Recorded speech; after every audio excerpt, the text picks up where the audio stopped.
Voila, discovery of the week. This segment is something Noel and I discovered for the past 7 days, and we want to share it with you. So I'm going to begin by sharing. I discovered a very nice YouTube video. It's called Are You Serious? And I've been listening to this video almost every morning, and I'm just replaying it throughout my day. And I really, really love it. It's because of the word, Are You Serious? It's more like a motivational speech compilation. So it really, with the music and everything, it gets me going.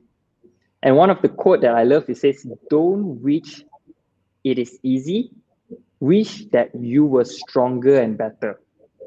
Don't wish for less problems, wish for more skills. So all these has been building up in me, and it's actually helping me to be more productive, getting me to do the things that I'm doing. And I like the title. It said, Are You Serious? So when I feel like I'm tired to do my work, lazy to do the workout, suddenly the phrase will come in, Are you serious? Of course I'm serious. Straight away I take action.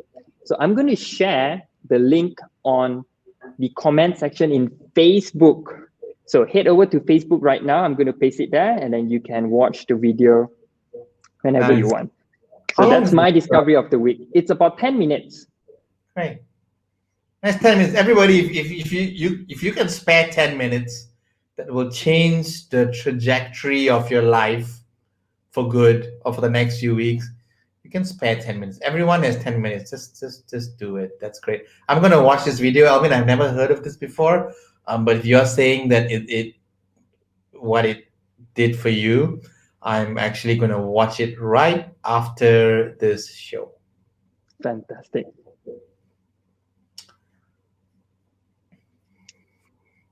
So what you would like to share with us, Noel, for discovery of your week?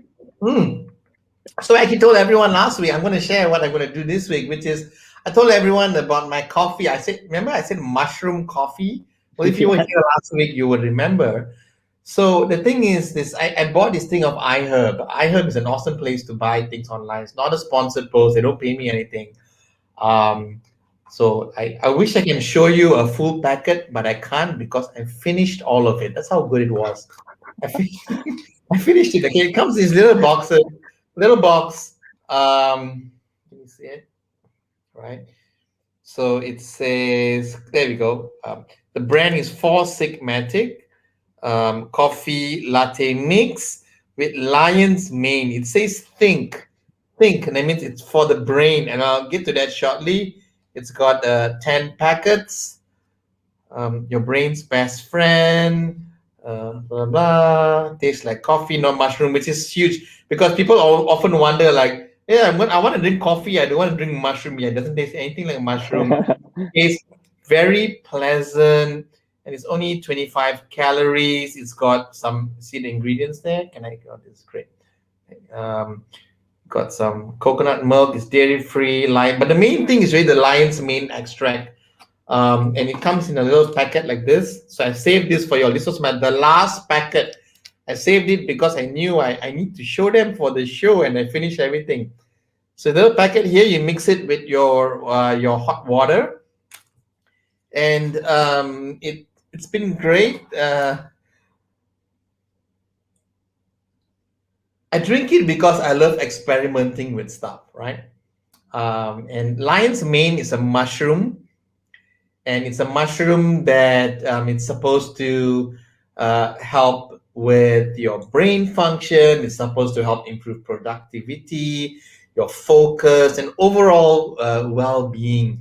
Maybe you've never heard of lion's mane before, but it's like, how caffeine can give you a kick in the butt? So lion's mane can also give you a kick in the butt, but really a kick in the brain. And just to be super honest, you may be wondering, like, so Noel, you drank this coffee for 10 days. So do you feel smarter or more intelligent? The honest answer is actually no. I feel the same, but I enjoy it, right? So here's the thing. I'm still going to keep taking it.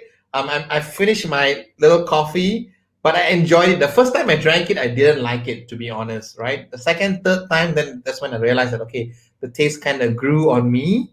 And I would rather have a coffee like this than a latte with freaking 300 calories or whatever. So I again, I love experimenting with stuff. So I actually went and bought a little packet of Lion's Mane. I'm such a supplement junkie, right? uh, because the coffee isn't enough. So lion's mane, organic mushroom powder. Again, it's for my brain. If you tell me that I can eat this and I'm going to be smarter, I'm going to be able to focus more, like you take my money. So that's what I did. Again, I bought it from iHerb. What do I do with it? I don't put it into my curry or whatever, but I put it into a smoothie. I mix it into my coffee. I mix it into my drinks. And again, like I said, I don't feel smarter, but it's just something that I want to take and for a couple of months and then see how it goes. But that really is my discovery of the week, as in like I'm always trying new stuff, and I wanted to share this with you because to me it's what I'm doing. And if you wanna try it too, you're more than welcome. But yeah, that's me. No painting for you today. Great. So for those of you on Facebook, if you look at the comment section, I actually posted the video link and also the iHerb link where Noel got his Lion's Mane coffee. Exact same thing, you can get it there. It's less than 100 ringgit, including shipping. So do check it out. So we are moving on to our next segment, which is question and answer. So I'm straight away going to bring up the first question right here. Please. I am bored of my diet. What can I snack on? Great. Can I take that? Yeah, go ahead, Noel. Snacking is such something that we all want to do. Whenever any of my clients ask me, like, no, such a legit question, right? So thank you for asking that. But people always ask me, so what do I snack on? My first question is like what is a snack actually? A snack is actually an opportunity to eat, right? So if you're having your breakfast and your lunch and your dinner, do you really need to snack?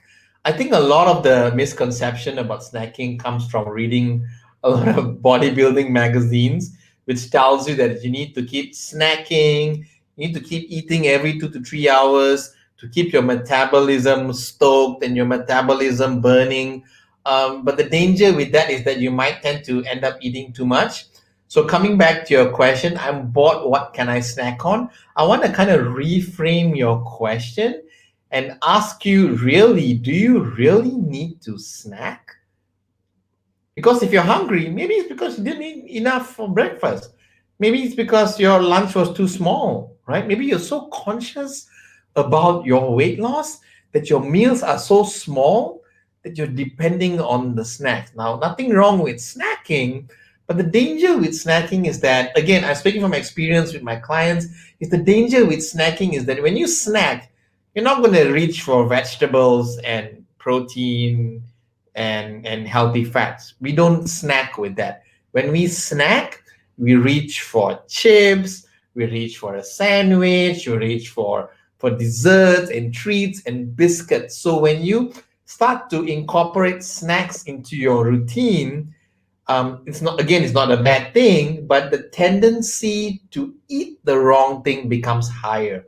And if you're someone who is struggling with making the right food choices, then maybe incorporating a snack may not be the best thing for you, right? Again, let's just reframe the whole thing. What is a snack? A snack is just more food, right? If you had an omelet for breakfast, 3 hours later you're hungry, just have another omelet. Doesn't mean like, oh, I can't eat breakfast food and eat again. So again, my question to you will be like, if you're always hungry, again, reevaluate, are you eating enough? Number two is that if fat loss is your goal, it's actually normal to feel hungry. Hunger is not a bad thing. It's not. It's your body's natural response when you're in a calorie deficit, if fat loss is your goal. All right. Now let's just put all of that aside. Come back to your question. What can I snack on? Whatever you want, right? Depends. What is your goal? Is your goal to gain weight? Then you have a bit more of leverage there. You can eat a lot more things. A lot of my clients tend to snack on. I'm not going to tell you, please snack only on celery sticks with some peanut butter on top. It's just not practical. I think a snack has to be fulfilling. It needs to be satisfying. So you want to look at lower calorie options. So if you want a snack, it probably means a little bit hungry. So therefore, what works for a lot of my clients are fruits like watermelon, honeydew, um, what else? Lean fruit, no, lean protein, not a snack. I think watermelon, honeydew, strawberries, berries, fruit generally can be a healthy snack. Just you just gotta be on the lookout on what fruits you're having. What you do not, what you want to be very careful with when you snack is nuts, because nuts sounds like a snack. If I tell you like let's have a snack, you'll say let's have nuts. That's the danger with nuts. The problem with nuts is very high calorie. So if you have a handful of peanuts or a handful of pistachios or a handful of cashew nuts, it's actually very high calorie versus a whole bowl of watermelon.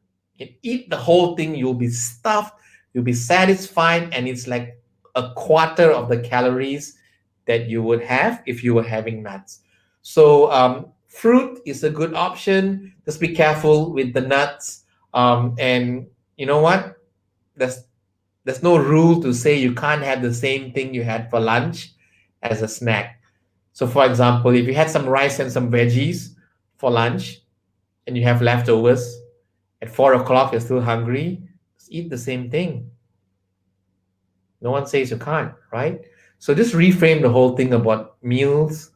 Breakfast, lunch, dinner, snack is really just an opportunity to eat, and just be careful about snack food, because snack food, like if you walk into a supermarket, they label snacks all separately, right? And it's like it's all the chips, it's all the cookies, it's all the biscuits, but a snack can really be anything that you want to eat. So yeah, so it's kind of long-winded. I know I went all over the place, but I hope I kind of answered your question.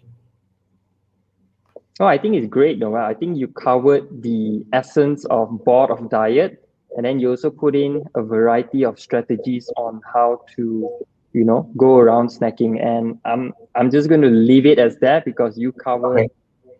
comprehensively. All right. Do we have any questions on Instagram that you would like to highlight, Noel? Not really. So to my friends on Instagram, if you're watching this right now, maybe our Instagram friends are a little bit confused because they don't see the usual thing. But just comment below. You see the little question mark on the Instagram profile below. Just comment at the question mark what your question is. We're going to feature your question. And again, we got freebies, we got gifts to offer you just for asking a question. And remember, there's no such thing as a bad question. And to my friends on Facebook as well, just comment your question below. We have questions already submitted to us, which we're going to answer. But there's nothing like answering a question live, and we really want to be here to answer your questions for you. We still have about another 30 minutes before the show ends. So we're glad that you're here and you're watching and you're not going to bed yet. So that's great. So I'm going to take over with our next question that has been sent. Yep. I'm having lower back pain when I sit for long hours. What can I do? So I'm going to take this, Noel. In regards to lower back pain, I think it's very common that now most of us spend long hours sitting in front of our laptop, working from home, or even if you're at office, so we tend to spend long hours sitting down. So what happens is it tends to deviate a little bit our posture.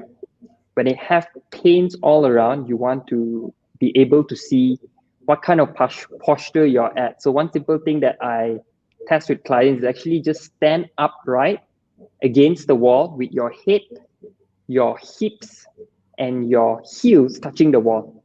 And that will able to identify different kinds of posture. So someone generally have lower back pain if you sit too long, you most likely have a lumbar lordosis, which is an arch in your lower back. So if you go back to that wall test, you usually can put your hands through your lower back, then you have somewhat of a lumbar lordosis. Okay, an arch in your lower back.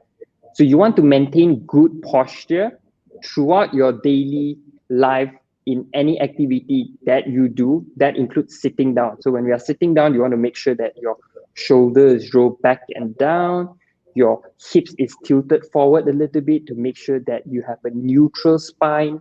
When you have a good posture with proper alignment, then all of your muscles will be in place. There won't be one muscle tighter than the other, causing another muscle to be weakened. And that comes in also, we talk about strengthening your back muscles to keep your body upright. So generally with lower back pain, you want to look at the posture, which is caused by lumbar lordosis. Now, if you have an arch in your lower back, if right now you're sitting down, you put your hands at the back, you feel like, oh, Alvin, I have an arch here. These are a few things you can do. Number one, you need to stretch your quads, particularly your hip flexor. So hip flexor is the little muscles at your quads on top. I call it the pocket muscles, where you wear your pants, your pocket are. That's the muscle. So you want to like perhaps trigger point it, roll, use a tennis ball, use a massage gun, and then you can also do some hip flexor stretch. You can Google it up. You can get a lot of example of it. Another muscles you want to stretch is your lower back, because if you're sitting with that arch, you definitely want to do some lower back stretch. And with a lumbar lordosis, you also want to work certain muscles, your core, and lastly, your glutes. These are two muscles that we don't really train often and train properly. So when you stretch and train, your posture will adjust accordingly. So that would immediately address sitting down with lower back pain. So if any of those, I invite you to do these few. And I'm going to put some corrective exercise tips in the comment section. So feel free to head over to the comment to take a look at the action that you need to stretch, you need to strengthen to address lumbar lordosis. Yeah, lower back pain. Anything you'd like to add on to that, Noel? I just want to add on that lower back pain and back issues is actually very common. So if you're experiencing this right now, don't feel bad. Don't feel like, oh my God, I'm broken or whatever. It's actually more common than you think. Just like how a lot of people have knee pain. Knee pain is so common. Don't feel bad. Don't feel like you can't do anything just because you have knee pain. There's always a solution. So all the things that Alvin mentioned can help you get back on track. So yeah, if you're watching this and if you're thinking that I have back pain, it's not the end of everything. It really is fixable, and there's so much more that you can do. That's all I would want to add. We have a couple of questions on Instagram as well, but yeah. All right, shall we take a few questions on Instagram Yeah, before the we first move thing. on to our next segment? Great. This question has probably needs a bit more clarification, but I think I kind of know what he is asking. It comes from Leo. Leo is asking, what is the best workout for 30 days? So, Mike, this is my guess. So, Leo, if you're watching, if you're still here, could you comment and clarify the question? Otherwise, my guess is Leo is asking, in 30 days, what's the best thing I can do in terms of working out, right? And again, I'm gonna look in the context of fat loss because I don't know how much muscle you can gain in 30 days. So to answer your question, Leo, I think the best thing that you can do for 30 days would be, if you have access to a gym, is to head to a gym and to focus on compound movements. Compound movements are exercises or movements that focus on multiple joints. That means you're going to do things like squats, you're going to do things like a press, a chest press, a press over the head. You're going to do things like a row, a deadlift. Very basic in the sense of movements, but they're going to give you the best return on investment. 30 days going to get you stronger. So if you are a client and you came to me and said, Noel, what can you do in 30 days? I want to get you as strong as possible. That's really my goal. Because if I can get you strong, I think everything else can fall into place. If you came to me and said 30 days, I'm not going to put you on the treadmill and make you run as much as you can, right? Because that's just so redundant, if you ask me. So my answer to your question will be to focus on strength, compound movements, because getting you stronger is going to set the foundation of everything else that you can do in terms of fitness. In fact, what I'm doing is in that 30 days, I'm setting you up for your 60 days, your 90 days, and your the rest of the year. So that is my answer to your question. Focus on strength.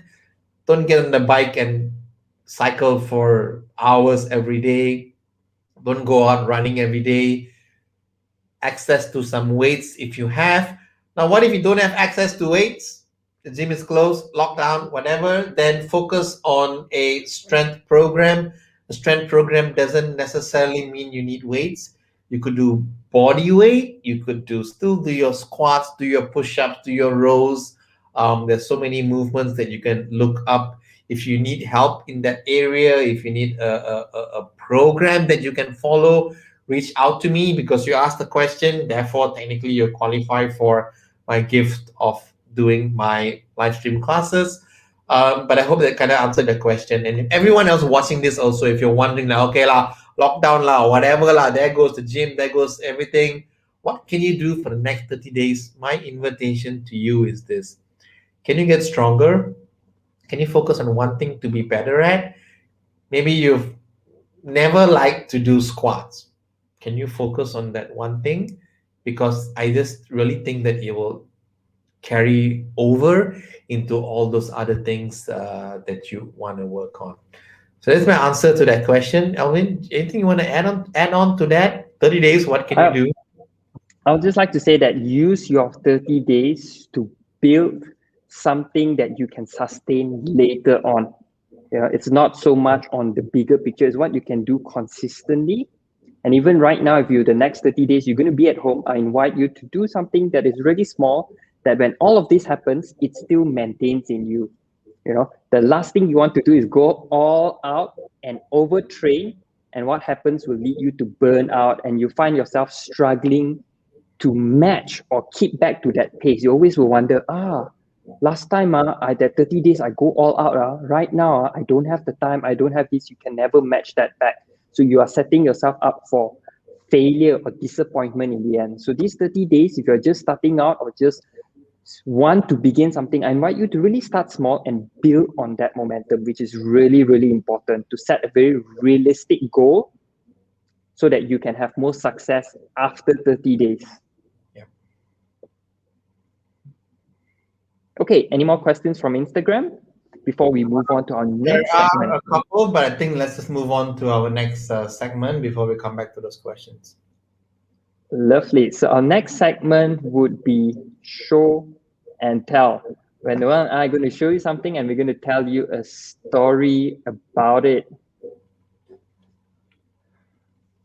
So thank you all for the questions. As we go through show and tell, we invite you to continue to comment your questions. And then we are going to come back with the question and answer segment after this. So Noel, what would be your show and tell for today?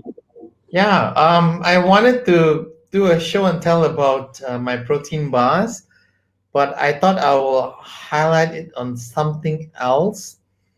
Um, uh, I like to drink something every night, meaning I like to have a cocktail, I like to have a beer, I like to have something. That's just my routine every night.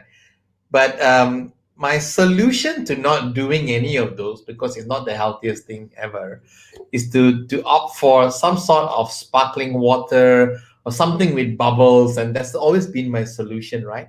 So uh, whenever I've traveled to America many times over the past few years.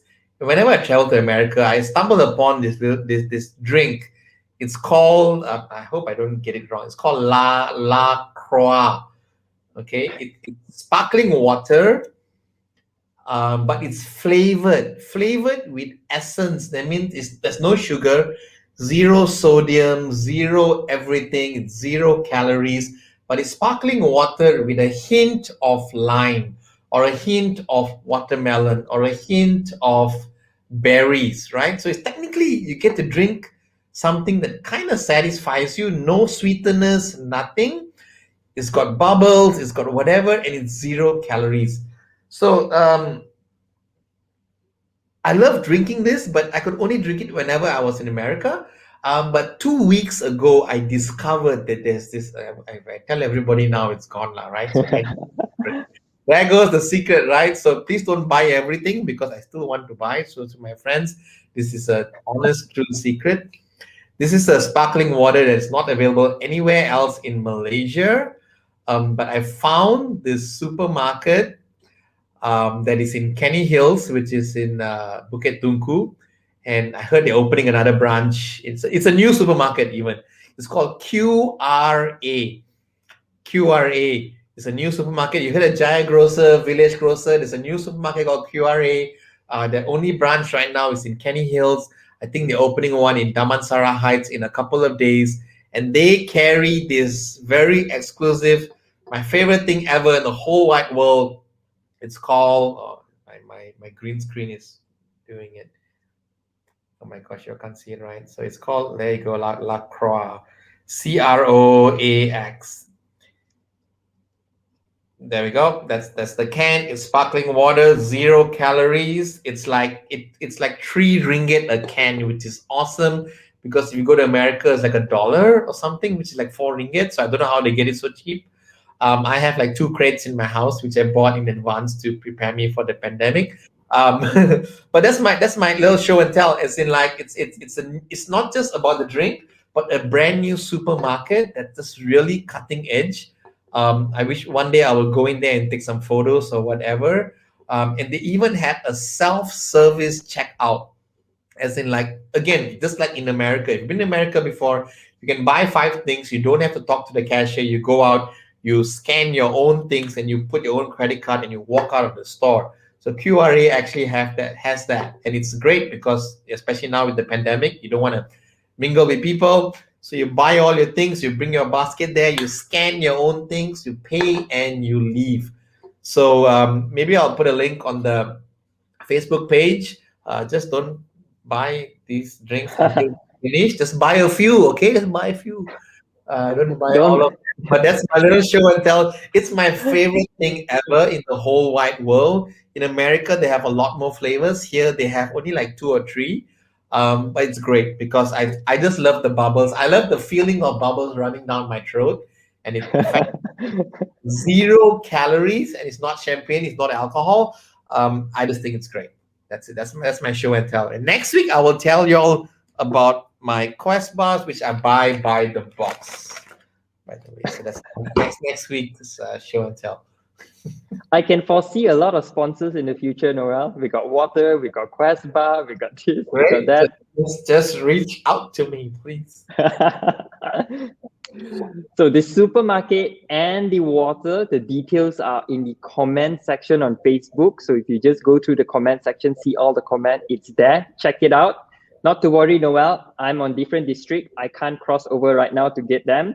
But when we open up, they do deliver. All right, I'll have to check that out. So that is our show and tell for this week.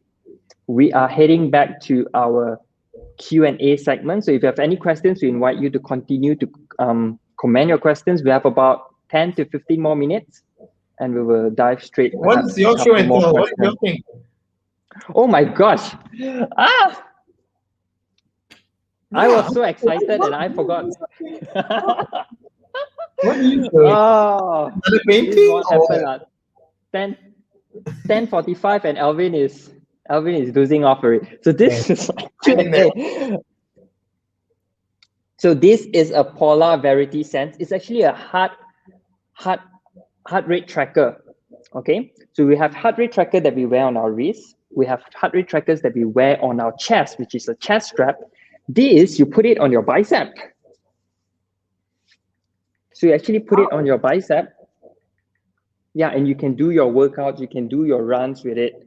And its accuracy is very similar to the one on chest strap. So over the years, a lot of people know that chest strap is the most accurate. It's closer to your heart. It tracks better than your wrist.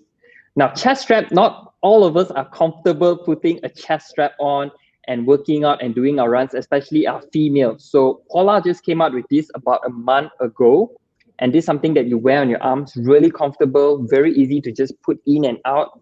And it's not that expensive. So it's very good. It syncs to your phone, Bluetooth. It works on all smartphones.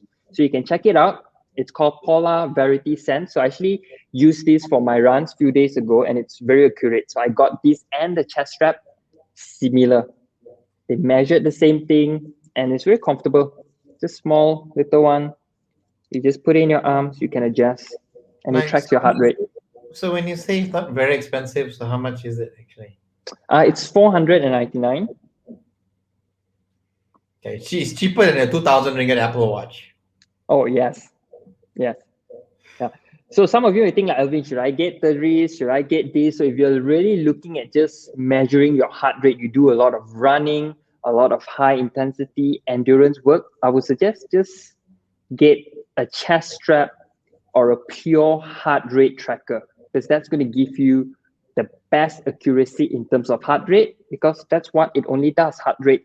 Of course, if you have a smartwatch, it also can track your sleep, can track your activity levels, can also see messages, answer phone call, play music. So that has more features. So depending on what you want, if you want heart rate, get one of this. So there you have it. That's a show and tell. So as you all can see, Alvin has all the fancy fitness stuff. I have all the nonsense. That's not true, Nora. We got many more episodes to come. I don't want to go all out. I don't want two of us showing us all about food. And last week I Okay. share about cookies, okay? So do you still have any left over, or did you finish? Yeah, it's still there. Only couple gone, and it's gonna last to the end. I'm convinced. I just don't believe. It's just unbelievable. Okay. Anyway, everybody. So that was show and tell. Now moving on to our Q and A. We're gonna move on to Q and A because we have some questions on Instagram. The next question comes from Mong Peng. Mong Peng. I may need some clarification from you, Mong Peng. But Mong Peng asks, which is more effective to maintain or build muscle? Working out with repetitive sets or no repeats? Hmm. I think I Uh, understand her question. you want to answer that, Alvin? Yeah. In order to build muscles, we are looking at hypertrophy. So of course, the rep range is about 8 to 12 repetitions, and that has been the standard guidelines in every fitness book that we read, 12, 8 to 12. So a lot of bodybuilding, a lot of magazines, they will show you want to build muscles, you do 8 to 12 repetitions. And a lot of programs sticks to that. Now, when it comes to building muscles, recent studies have shown that any rep range will actually helps you to build muscle. So if you're looking at 8 to 12, you will probably use about moderate weight. So if you go on the lower weight, higher reps, which you use a lighter weight, you go for about 15, 20, 25 reps, they are also going to help you to build muscles. Okay, the goal is not so much on the repetitions or should you repeat it. The goal is to do more volume. So for example, last week you did 12 reps for 3 sets. The following week, you're going to do a little bit more. You can either do more reps, or you can either do more sets, or you can either do more weights. Anything, as long as your total volume increases each week, each workout, each month. That is what we call progressive overload. And that is the key element, key principle of building muscles. Okay, so I hope that answers your question. And it also applies to maintaining muscle mass. Very important.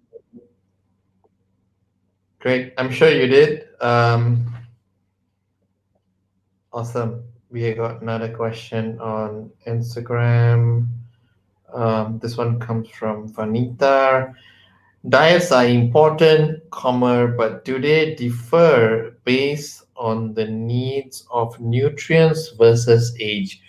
I guess what Vanita is asking is, as we get older, do our nutritional requirements change? That's what Vanita's asking. As we get older, do our nutritional requirements change? Um, Vanita, I don't have a 100% certain answer for you. But what I can tell you is that I think generally, regardless of your age, um, everybody needs a certain amount of protein, a certain amount of carbohydrates, and a certain amount of body fat. Not body fat, a certain amount of healthy fats. And most people don't get that. And it's easy to think that, okay, as I get older, should I consume less protein? As I get older, I need to consume less fat. That shouldn't be how we look at it. I just think that if your goals are to get stronger, to improve your fitness, I just think we want to focus on consuming sufficient protein, sufficient carbohydrates, sufficient healthy fats. And this can vary based on your age, based on your height, based on your weight.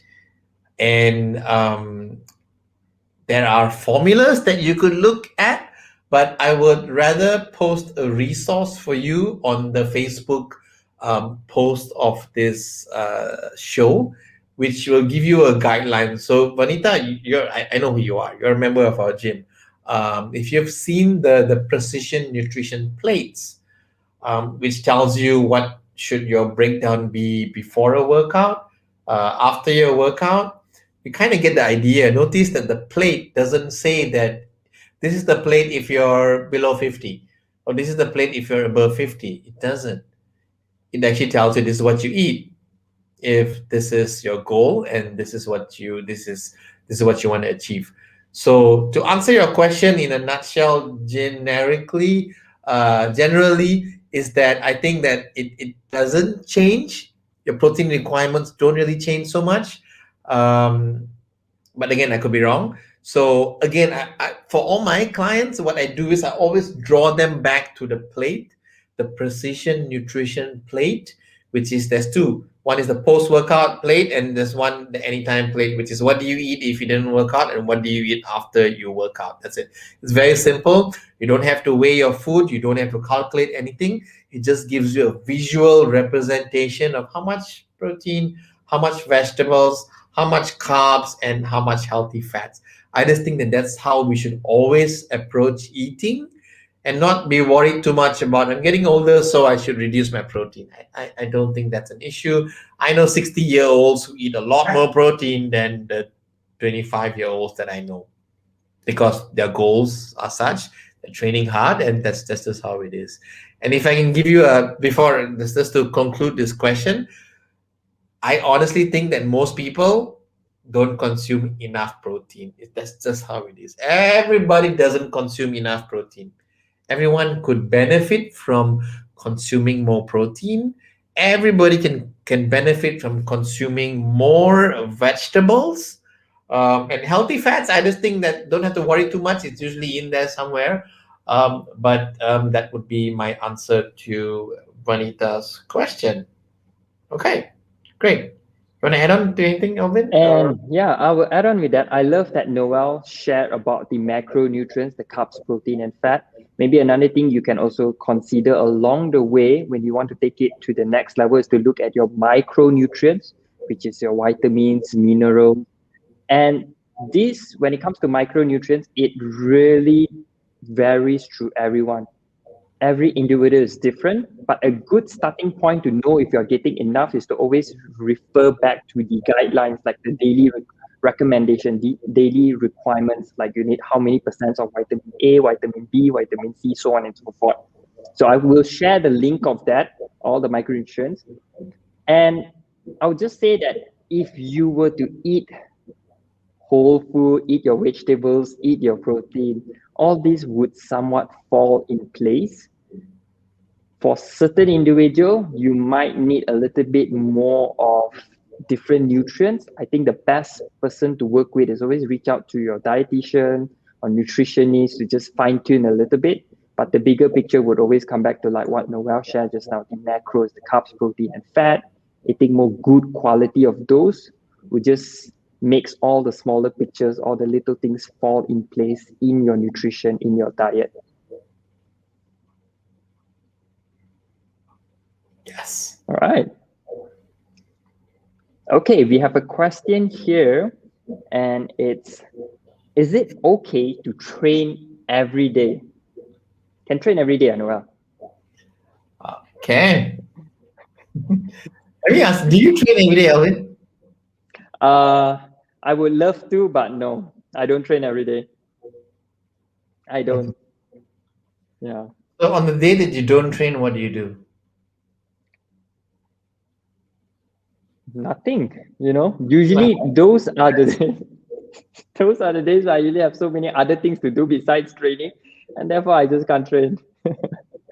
Correct, and that's great. So to answer this question, really, I think sometimes people feel um, that they need to do so much. I also feel that this question may come from a place of guilt. That means you're asking this because you feel that, oh, I eat this, I eat that, I'm overweight, I need to train every day. It's like you want to punish yourself. So if that's where your question is coming from, I want you to know that it's like that shouldn't be the way, right? Because it's you don't have to train every day. Is it okay to train every day? Sure, it's okay. But what does training mean, right? Does it mean that you do a dance class every day? If you want to do a dance class, you can dance 3 times a day, 7 days a week. No problem. I can't tell you don't dance, right? So you got to qualify also what do you mean by training. But generally, if you were to look back at the industry guidelines, the American College of Sports Medicine says that all healthy adults between the age of 18 to 65, this is for health, okay? Want to be healthy, don't want to die young and all of that. Um, between the age of 18 to 65, if you are watching this right now and you're between the age of 18 to 65, you should be participating in a moderate intensity activity for a minimum of 30 minutes, 5 days a week.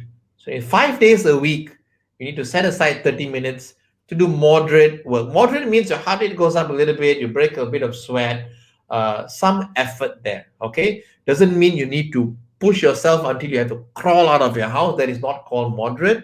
But generally, 30 minutes, 5 days a week, that means intentionally going out and doing some work that is for overall health. Okay.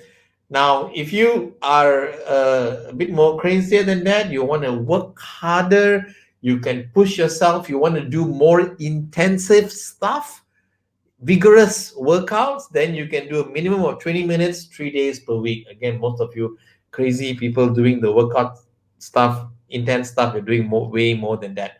But generally, this is what I always tell my clients is that if you can look at staying active every day, it's not a bad thing, right? You don't have to intentionally say that, okay, for 3 days, I'm not going to do anything. No, we're human beings. We're meant to, we're built to move around. Alvin has a day off where he doesn't do anything because the other days he's doing something. But if you are right now not training, not doing anything, just wondering where to start, and if you're like, can I train every day? I'm like, yes, you can train every day, but it depends on what your training is.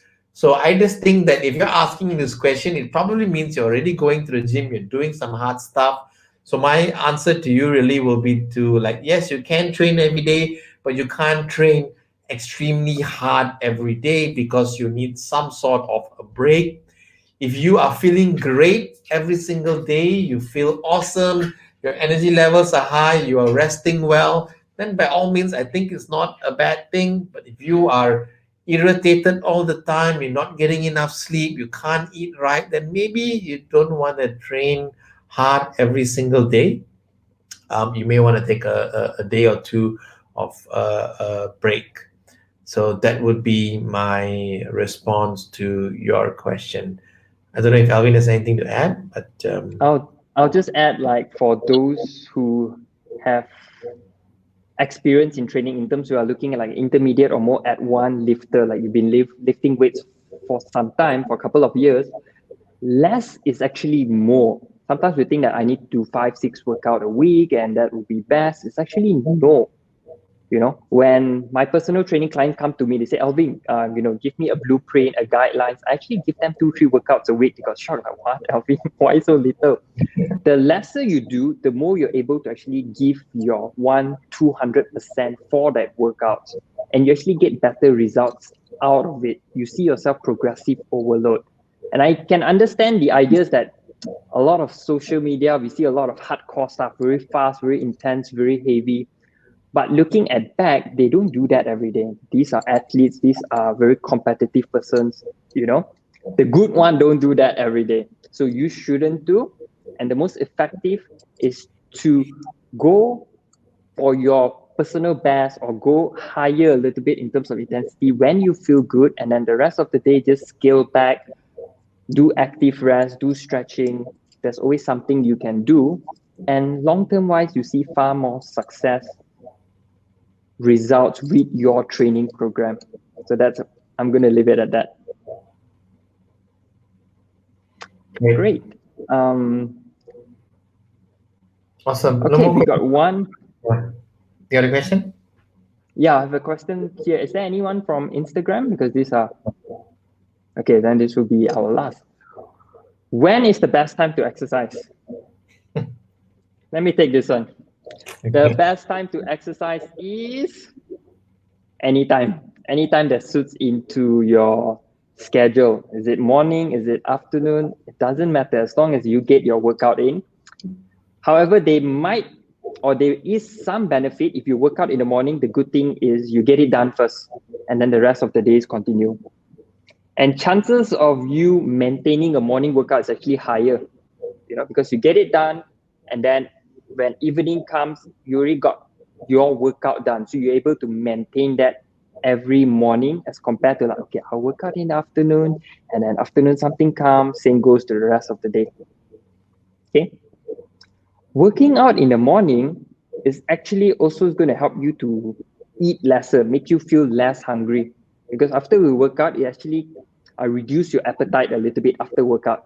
So normally after you work out, you don't feel like eating immediately. You want to drink some water, go home a little bit, 1-2 hours. So actually working out in the morning, reduce your appetite. So that will help you, to push back your breakfast. Working out in the evening, the good thing is your body temperature is higher. We wake up, we have breakfast, we have lunch. So everything starts moving. So you actually feel more mobile, you feel slightly stronger in the evening. And that's why usually when we work out in the evening, we tend to reach PR or able to perform better or have higher intensity for your workout. So that's because of your body temperature of all the food coming in. When do you work out, Alvin? Morning or evening? It depending on the schedule, Noah, really varies through the week and it changes. To me right now, all I think is that as long as I get my workout in, I'm happy. As long as I get my workout in, I'm happy. Do you have a fixed schedule, Noah?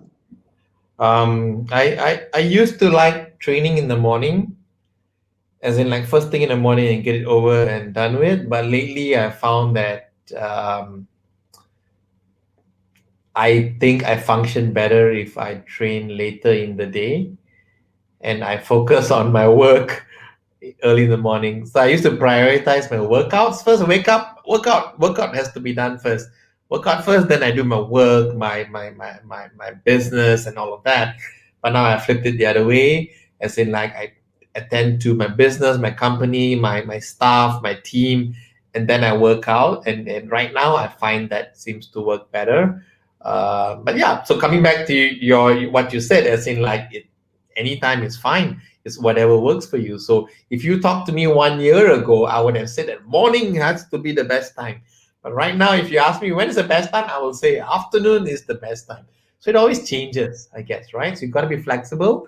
And it's the best time is the one that works for you.